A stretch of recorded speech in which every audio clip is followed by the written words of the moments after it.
तो नमस्कार, आप सभी का स्वागत है आपके अपने YouTube channel study with DSH में। दोस्तों 12,460 शिक्षक भर्ती से जुड़ी हुई कुछ महत्वपूर्ण खबरें निकलकर सामने आ रही हैं, जिसको आप सभी के साथ इस वीडियो के माध्यम से डिस्कस करेंगे। आप सभी से निवेदन है कि वीडियो को लाइक करें, दोस्तों में शेयर करें। जितने भाई बहन चैनल पर पहली बार विजिट कर रहे हैं, प्लीज चैनल को सब्सक्राइब करके बेल आइकन जरूर दबाएं आगे की लेटेस्ट अपडेट पाने के लिए, क्योंकि हम चैनल के माध्यम से 12,460 शिक्षक भर्ती से जुड़ी हर छोटी बड़ी सही जानकारी आप सभी के साथ डिस्कस करते हैं। इसके लिए आप सभी लोग अपडेट पाने के लिए चैनल से जरूर जुड़ें। दोस्तों आइए शुरू करते हैं आज का ये वीडियो। सबसे पहले बात करेंगे 12,460 शिक्षक भर्ती जिला वरीयता वर्सेस ओपन टू ऑल को लेकर के महत्वपूर्ण अपडेट के बारे में। साथियों, जैसा कि आप सभी लोग जानते हैं, 12,460 शिक्षक भर्ती में सबसे ज्यादा रायता उस वक्त फैला जब 12,460 शिक्षक भर्ती में second counselling open to all विभाग की तरफ से करा दी गई। और उसके बाद आप सभी को बता दें, जिला वरीयता वर्सेस ओपन टू ऑल को लेकर के केसेस की बिल्कुल बाढ़ सी आ गई और हाई कोर्ट, सुप्रीम कोर्ट और लखनऊ बेंच सभी जगह लगातार केस फाइल किए जा रहे हैं। केस दर केस फाइल किए जा रहे हैं। उसका अंजाम क्या होगा ये कोई नहीं सोच रहा है। आप सभी लोग जानते हैं, जिला वरीयता वाले मामले को लेकर के ही जो सुप्रीम कोर्ट में सुनवाई हुई है वो उसी से रिलेटेड है, जिसमें सुप्रीम कोर्ट की तरफ से स्टेटस क्यू लागू किया गया है 12,460 शिक्षक भर्ती में। वहीं ओपन टू ऑल को चैलेंज करने वाले सभी याचिकाकर्ताओं की तरफ से ये मानना है कि जो second counselling open to all कराई गई है वो भर्ती प्रक्रिया निरस्त होगी और सेकंड काउंसलिंग दोबारा होगी जिला वरीयता के बिहाफ पर।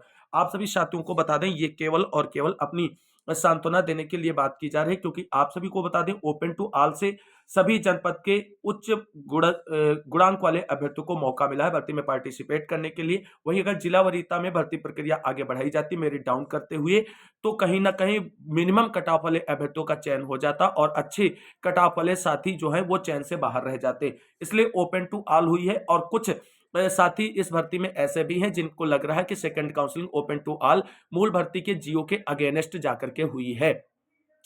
क्या आप सभी लोगों को बता दें कि 12,460 शिक्षक भर्ती में अगर ओपन टू ऑल जो सेकंड काउंसलिंग कराई गई मूल भर्ती के जीओ के अगेंस्ट होती तो क्या विभाग उस पर कार्रवाई आगे बढ़ाता?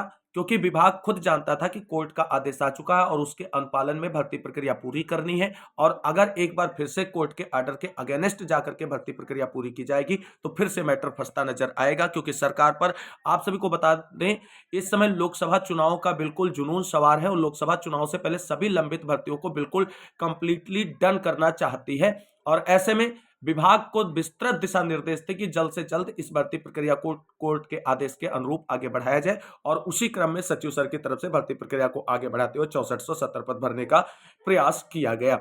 जिसमें आपको बता दें, फर्स्ट काउंसलिंग में जो लोग कह रहे हैं कि ओपन टू ऑल क्यों नहीं अपनाई गई और उसमें किसको शामिल किया गया किसको नहीं शामिल किया गया। दोस्तों, जो फर्स्ट काउंसलिंग की गई जिसमें 29 तारीख और 30 तारीख के लिए बात की गई थी प्रोसीजर में, उसमें आप सभी को बता दें वो इनकम्प्लीट काउंसलिंग थी, जिसको कंप्लीट करने के लिए उन अभ्यर्थियों को बुलाया गया था।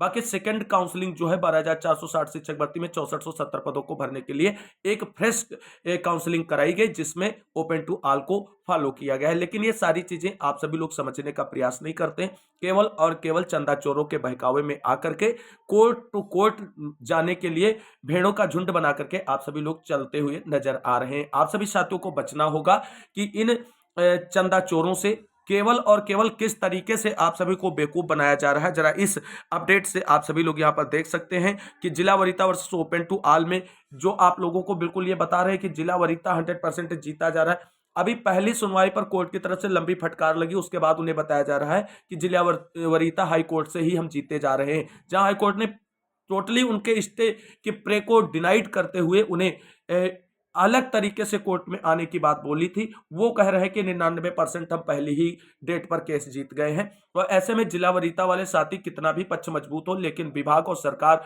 ने ओपन टू ऑल को फॉलो किया है और सरकार पूरी तरीके से इसे डिफेंड करने के लिए मैदान जंग में उतरेगी। और जहां पर आप सभी को बता दें, आप सभी की कहीं ना कहीं जो है मुंह की खानी पड़ सकती है, लेकिन कोर्ट है, कुछ भी नहीं कहा जा सकता है किसकी कितनी बेहतर पैरवी है और इसका अंजाम क्या होगा ये आने वाला समय और कोर्ट की सुनवाइयां बताएंगे। फिलहाल आप सभी को बता दें, जो चयनित है उनको भी सावधान और सतर्क रहना है, संगठित रहना, एकजुट रहना, अपनी नौकरी के हर संभव बचाव के लिए कोर्ट में बेहतर पैरवी के लिए तैयार रहना है। वहीं जो अचयनित है, जिनको दुधारू गाय बनाया गया है 12,460 शिक्षक भर्ती में, उन सभी के लिए बहुत ही महत्वपूर्ण जानकारी इस पोस्ट के माध्यम से है, जो आप सभी लोग देख सकते हैं।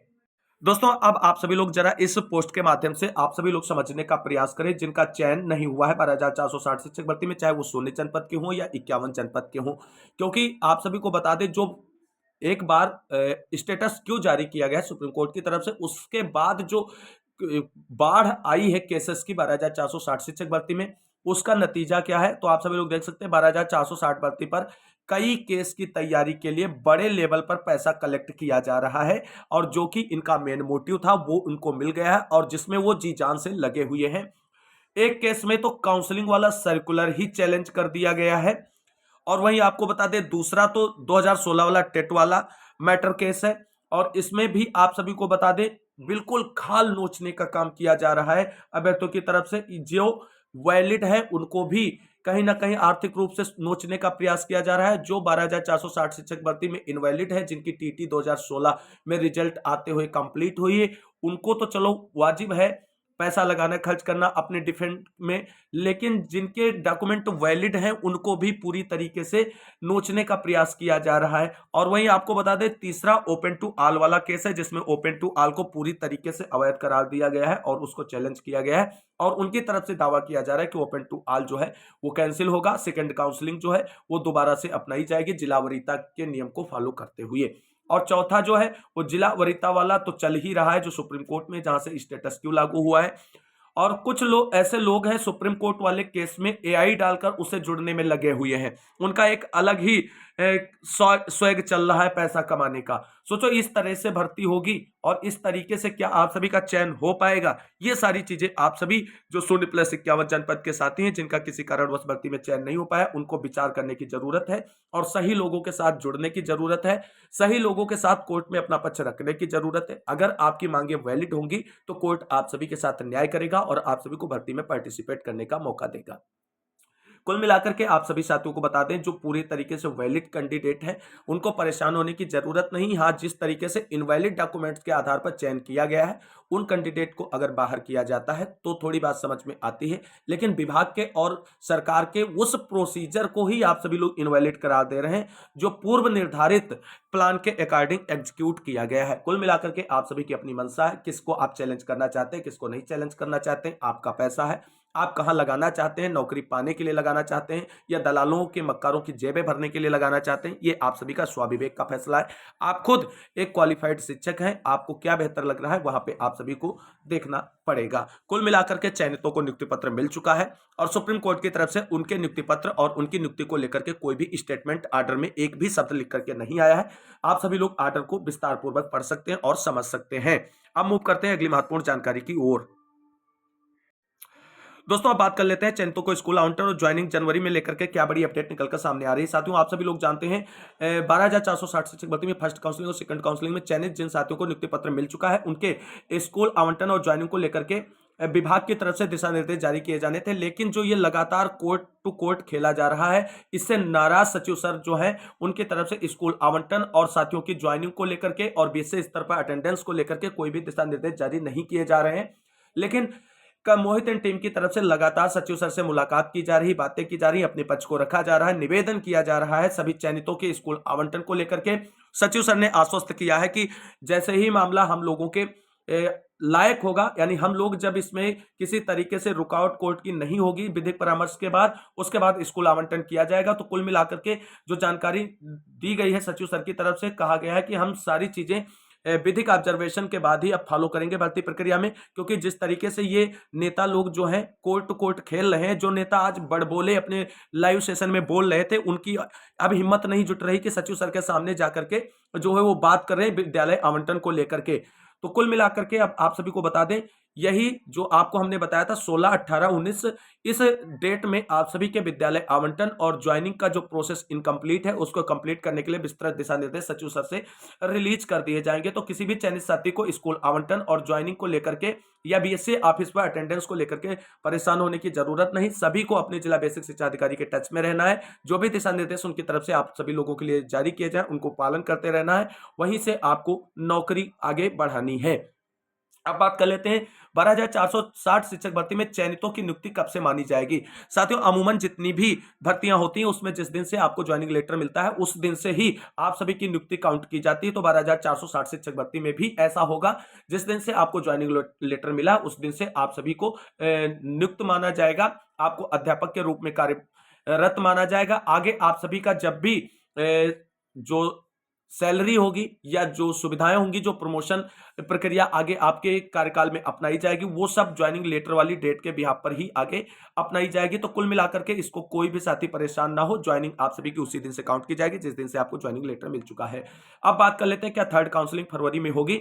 साथियों, जिस तरीके से रिक्त पदों का डाटा निकलकर सामने आ रहा है सेकंड काउंसलिंग कंप्लीट होने के बाद, उससे थर्ड काउंसलिंग की संभावनाएं बहुत प्रबल बढ़ती जा रही और उसके बाद टीटी 2016 जिनका पासिंग ईयर 17 है उनको भी भर्ती से बाहर किया जाएगा और उनकी भी सीटें वैकेंट होंगी। तो कुल मिलाकर के थर्ड काउंसलिंग के चांसेस 100% है, लेकिन फरवरी में होगी थर्ड काउंसलिंग ये कहना अभी जल्दबाजी है, क्योंकि सुप्रीम कोर्ट मामले पर नजर बनाए हुए है और स्टेटस क्यों लागू कर दिया, वरना 18 जनवरी तक जो विभाग की प्लानिंग थी कि थर्ड काउंसलिंग भी कंप्लीट करते हुए नियुक्ति पत्र सबको निर्गत करते हुए एक साथ विद्यालय आवंटित किया जाएगा। लेकिन जो ये मक्कार नेता थे जिनको ये नहीं अच्छा लग रहा था कि भर्ती प्रक्रिया सुचारू रूप से आगे बढ़े और सभी का चयन सुनिश्चित हो सके 12,460 शिक्षक भर्ती में, तो उनकी तरफ से जो कोर्ट से स्टेटस क्यों रिलीज कराया गया है तो उसको लेकर के थर्ड काउंसलिंग पर स्टे लग गया है। और अब थर्ड काउंसलिंग दोस्तों तभी होगी जब सुप्रीम कोर्ट की तरफ से स्टेटस क्यू को रिमूव किया जाएगा और आगे की कार्रवाई बढ़ाने के लिए दिशा निर्देश जारी किए जाएंगे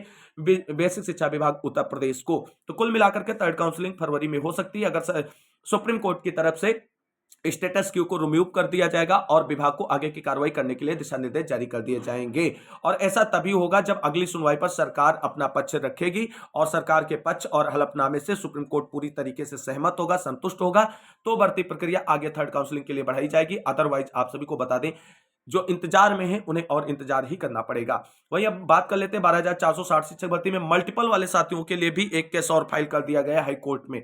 तो आप सभी को बता दें जिस तरीके से हमने कहा कि कोर्ट और कोर्ट खेलने की आदत पड़ गई है और अभी इसमें बाढ़ आ गई है, उसी क्रम में मल्टीपल वाले साथियों की तरफ से भी अपनी नौकरी बचाने के लिए हाई कोर्ट में जो है याचिका फाइल कर दी गई। हालांकि आप सभी को बता दें इस याचिका की कोई जरूरत नहीं थी, लेकिन सभी अपने आप को डिफेंड करना चाहते हैं, इसलिए कोर्ट में याचिकाएं फाइल की जा रही हैं लगातार। वहीं आप सभी को बता दें अभी चयनित साथियों की तरफ से ऐसी कोई याचिका फाइल नहीं की गई है उनको डिफेंड करने के लिए, लेकिन जैसे ही कोर्ट सुनवाई होगी उसके लिए चयनितों की टीम भी बेहतर तैयारी के साथ कोर्ट में उतरेगी और अपना पक्ष रखेगी। और क्योंकि अब नौकरी भी बचानी है चयनितों को, क्योंकि कुछ भी अगर उल्टा सीधा डिसीजन हो गया किसी भी पॉइंट से तो बहुत ही गड़बड़ हो सकती है, इसलिए सभी चयनितों को संगठित रहना है, एकजुट रहना है, मोहित एंड टीम से आप सभी को जुड़े रहना है, क्योंकि यही एक ऐसी टीम है इस भर्ती में जो इस भर्ती को यहां तक लेकर के आई जिसमें 6470 साथियों को चयन सुनिश्चित किया गया विभाग की तरफ से और आगे भी वही टीम आप सभी के मामले को कैरी ऑन करेगी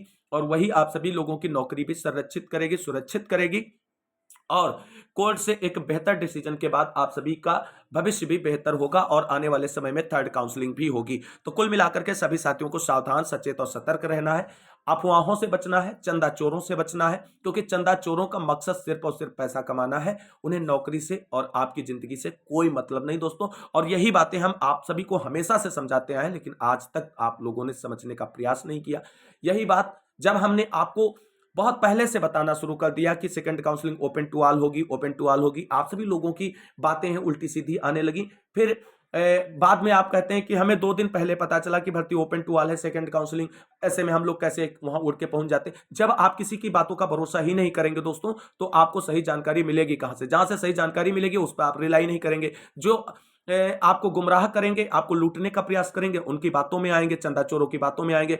खुद आज जो आपको गुमराह किए थे सेकंड काउंसलिंग नहीं होगी, उन्होंने तो नियुक्ति पत्र ले लिया है और अपनी स्कूल अलॉटमेंट के लिए लगे हुए हैं सचिव सर के खुशामद में, और आपको क्या मिला, बाबा जी का ठुल्लू। तो इसी तरीके से लोगों के चक्कर में आप रहेंगे तो आपको कुछ नहीं मिलेगा। आप सभी लोग सही चीजों को समझने का प्रयास करें और भर्ती प्रक्रिया में अपना भी चयन सुनिश्चित कर सकते हैं। ये एक बात जरूर कहेंगे, जो अनफेयर लोग सिलेक्ट हुए हैं उन्हें बिल्कुल बाहर किया जाना चाहिए, जो fair candidate out of selection है उन्हें जरूर सिलेक्ट किया जाना चाहिए। ऐसा प्रोसेस जरूर है, फिल्टराइज करते हुए विभाग को लागू करना चाहिए। जो इनवैलिड डॉक्यूमेंट्स के बिहाफ पर नौकरी पाए हैं उन्हें जरूर बाहर किया जाना चाहिए, क्योंकि वैलिड कैंडिडेट आपके पास अवेलेबल है और ऐसे में इनवैलिड कैंडिडेट का कोई भी जो है और लोकस नहीं बनता है भर्ती में, लेकिन देखना ही होगा आने वाले समय में।